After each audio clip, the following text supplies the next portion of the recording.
when push comes to shove, emotion is always going to win over reason. So we have to work that carefully, not push it down.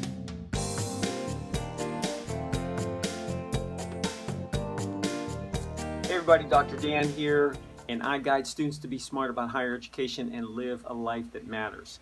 So the title for today's wisdom for the week is Challenge, Choice, Change, 3 Norms for the 3 Forms of Change. There was a cartoon character, and then it evolved into an actual motion picture cartoon, or I guess a comic book character, and then it evolved into a cartoon character. And for many of you, you may have heard of Popeye's Restaurant, but Popeye the Sailor Man was a cartoon, and you can still look on there and see some cartoons, but you definitely can tell it's from the early films.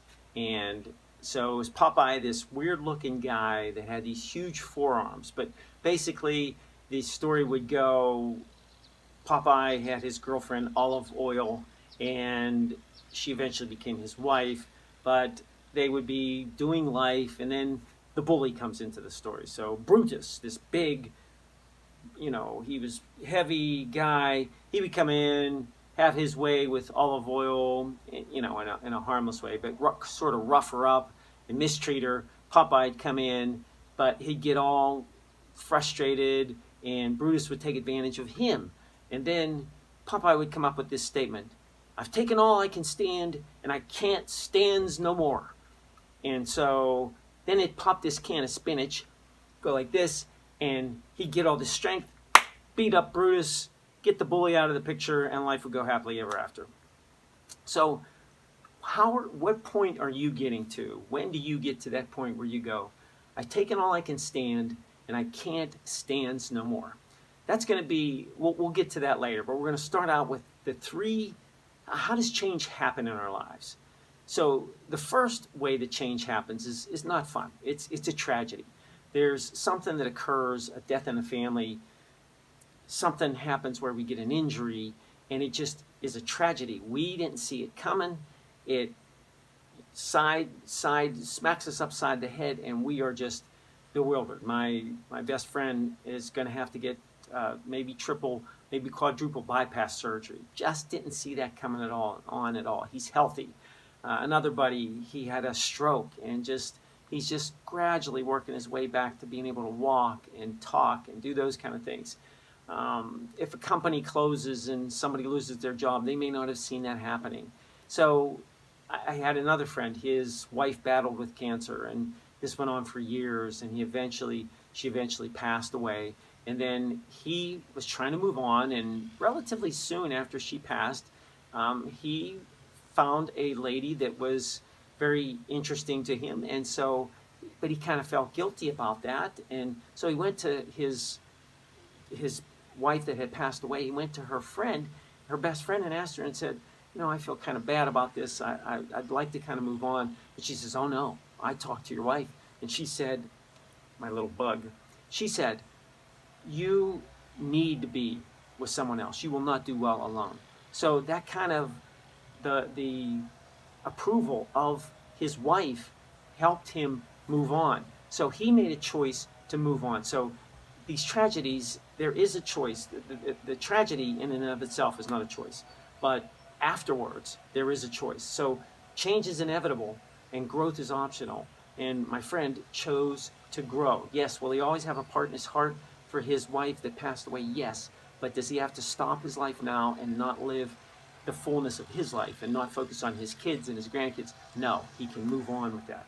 The second type of choice that we encounter is a desperation choice. And that would be where Popeye got to that point where I've taken all I can stands and I can't stands no more. And that we'll call the desperation choice. In a technical or research term by one of these scholars, he calls it the crystallization of discontent. I thought that was a good thing, because too many times we tolerate way too much before we make changes, and we get to this discontented state and frustration, and it finally crystallizes, and we say, that's it, that's enough. So it's scary to change, though, and it's hard to change. So I had a friend, and we had a conversation. We were talking about her son who was living with her, and he had some substance abuse problems, and it was making life miserable. But she wasn't willing. She didn't get that crystallization of discontent, so she wasn't kicking him out of the house. And I was telling her, I says, if you don't make that decision, we could blink our eyes, and 5 years later, we'll be having the same discussion. And sure enough, it was 5 years later, and that same situation happened. So she didn't do the right thing for him and for her. Had parents in the program that I helped start where their son was delinquent. He was disrupting the house, causing all his siblings to have problems, and they had to put padlocks on their bedroom doors because he was stealing things. So many of them waited way too long to get to that crystallization of discontent time to make the changes and to really get serious about doing a change. And it's a desperation change, but it's still the change that needed to be made. The third choice that we can make, we'll call the proactive choice. And so the challenge is generated by you. Now, in the first tragedy, the challenge is forced upon you. The second one, it's kind of a desperation thing. So the challenge is backing you into a corner so that you feel that you have to do something. This one is more reasoning in your brain, and you can think about things, but it's really the hardest one because you don't have to do it. And so that is the hardest thing when it's an important thing, but it's not urgent. So it's really hard to get into that mode. So we identify the challenges, we choose the methods to make the change, but it may not happen because we're not driven enough. We don't have the right motivation. We all know up in our heads, shouldn't smoke, shouldn't be overweight, shouldn't be eating poorly. Staying in this job is a dead-end job, and we have to go to college or training or do something different to improve our lives. We all know that up here, but to actually make the move and make that choice is much more difficult. There's a concept for sailors, not a concept, but an actual occurrence of things for sailors around the equator that they call the doldrums. And this is where there is no wind. Now, the nice thing is it's calm. The sea is like glass most of the time. It's sunny, it's calm, but you're going nowhere. And it's hot, so it's not necessarily comfy, but it's just tolerable. And a lot of times our lives are tolerable, but they're not going anywhere. They're calm, but nothing's happening to move us forward. So the battle comes between our emotions and our reasoning part. So we have to reason and say we've got these challenges that we're faced with, and we need to make some changes, or otherwise we're going to get to that desperation point where we're making a choice out of desperation instead of out of being proactive. And so there's a book out by an author called Jonathan Haidt, and H-A-I-D-T, not hate, H-A-T-E, but it's called The Happiness Hypothesis. And so he talks about how an elephant is like our emotions, and the rider of the elephant is like our will or our reasoning. And so the elephant can be hard. When he wants to do something, he's going to do it. So the rider has control over him and he can steer him, but when push comes to shove, emotion is always going to win over reason. So we have to work that carefully, not push the elephant too hard, not put him in circumstances where our emotions are going to just trigger into some deep reactive mode and then not make the changes. So that's a touchy thing. That's for another day, another topic of how to deal with that. And all of my videos are basically dealing with some form of that. And just remember, emotion always wins. So how do you eat that elephant?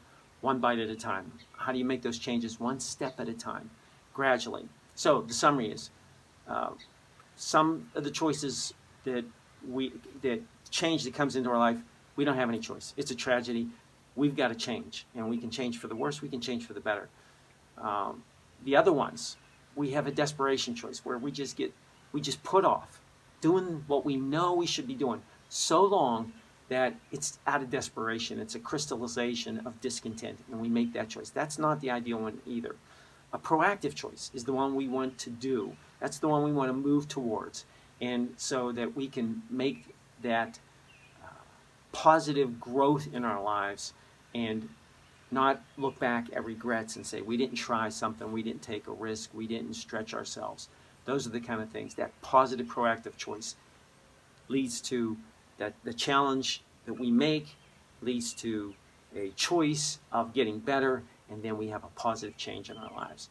So change is inevitable, but growth is optional. This is Dr. Dan, and if you thought this video was helpful, please like it, share it, leave some comments, subscribe to my YouTube channel, and there's a bunch of things you can do to connect with me. If you go on my site, there's a way to connect and get these videos, these little short videos, emailed to you on a weekly basis. So that's what we'd like you to do. So this is Dr. Dan. Know where you're going with your life. Become the person you were destined to be, and make a difference in the world.